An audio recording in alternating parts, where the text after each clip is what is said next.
Hello everybody, my name is Dratnos, and welcome to Mythic Zskarn testing. Now this is actually the second time this boss has been tested, but last time my internet was kind of bad, so I didn't actually end up streaming it or recording it or making a video based off of it, which worked out nicely, because they have retested it. And this boss has a bunch of different things. So on Heroic, you have these people with these circles that explode at the end for damage to people around them. On Mythic, it does these sort of Hungering Destroyer lines as well. And so if those lines that you can see, each aimed at one of those people with those circles that's pulsing damage to anybody close to them, when those lines actually go off, they will kill anybody that gets hit by 2, basically, is how it works. Otherwise, they don't do too much damage. Now, this fight also on Mythic just starts out hectic and it gets hecticer. 3 of the 6 statues will explode every time the boss casts Tactical Destruction, which is really nasty. These blast wave and line overlaps as well are really nasty because you can see there the boss starts moving before the lines fire, which can make them unpredictable. The boss also casts Dragonfire traps fairly frequently, which activate 2 random traps in the room, and also the 2 that are nearest to the boss. And those traps leave behind a nasty debuff that is no longer magic dispellable like it was on early Heroic testing. So very lethal dot when that goes on players. You still have this tank mechanic of exploding these bombs. We were 3-tanking this during PTR testing, but we're pretty sure we could 2-tank it instead. But yeah, those bombs do a lot of physical damage and leave behind a nasty dot when you soak them.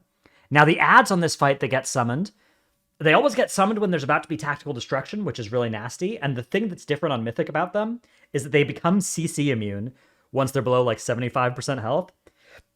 So if you're trying to do those adds, we think it's going to be something like 2 DKs gripping everything into the middle and then AoE stun and then kill them really quick. Because as soon as they get below 70% health or something, they become CC immune. They are still interruptible because, of course, just because something's CC immune, one can reasonably assume it will be interruptible, like the Raging Affix briefly wasn't, but now is. And so you can still interrupt them to stop them from channeling on their trap targets.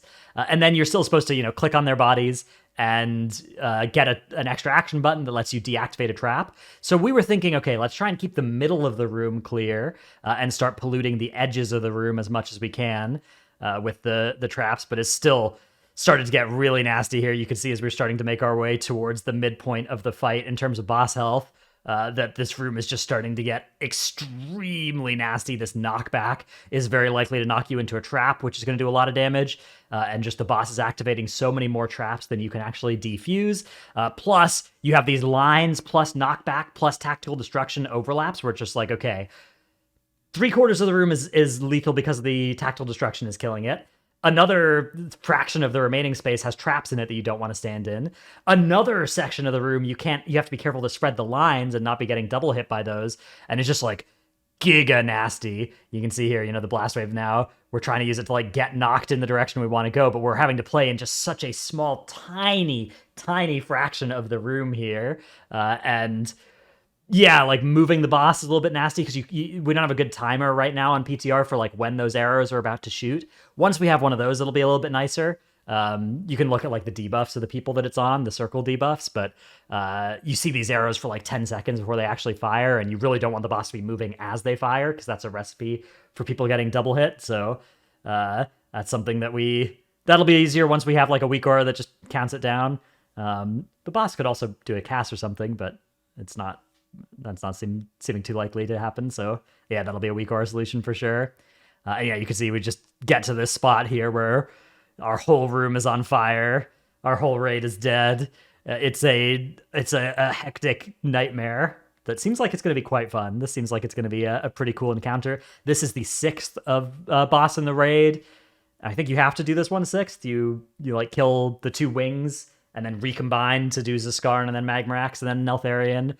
And then Scale Commander, so that's the way that this raid is looking out. And yeah, this fight, it's a lot better than it was when they first tested it. When they first tested it, there were some really nasty just damage numbers and overlaps. Now it actually felt like we could probably kill this boss in this version. This was our best pull here, 38%, but I think it's doable. It's just really nasty. It's going to be one of those fights where like tank positioning, boss movement, every single player's positioning is going to be so vital. is sort of reminiscent to Painsmith, but unlike Painsmith, there's a huge amount of RNG about which traps the boss randomly activates. Because if the boss randomly activates one of these middle traps in the middle of the room here, it's way nastier than if he randomly activates an edge trap, and it's just not going to be one that like denies you space when you're running across the middle of the room. You do get to deactivate some traps, but that's going to be something that's going to be kind of annoying pull to pull. Is just sometimes it's going to feel like we had one where it just like activated 4 traps on the edge of the room, and it's just like, oh, okay. This fight is much easier than the last pull we did.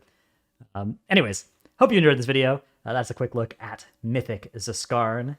Thanks for watching. See you in the next one. Bye.